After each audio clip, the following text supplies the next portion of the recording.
Hey, what's up, guys? So let's solve this 1 to 1, 1 to 1, 5 number of laser beams in the bank. Okay, so this problem I think is very simple. So basically, you have rows, and for each one, there is a security, and the rule is that there are two devices are located. If there is a laser beams, two devices are located on different rows, and for each row, in all the middle row, cannot have do not have any security, then you can there's a beam, right? And how many beams?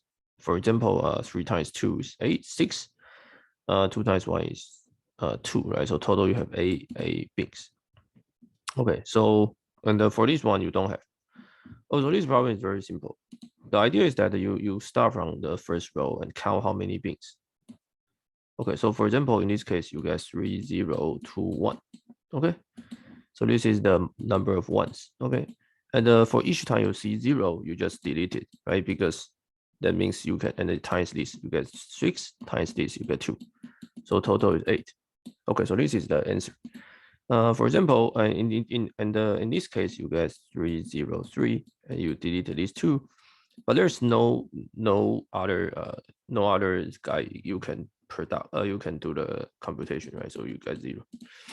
So you define answer to be 0 and then go through it. You count s. If s is greater than 0, you just count. You just add it, right? So this turn this computation delete the delete all the 0.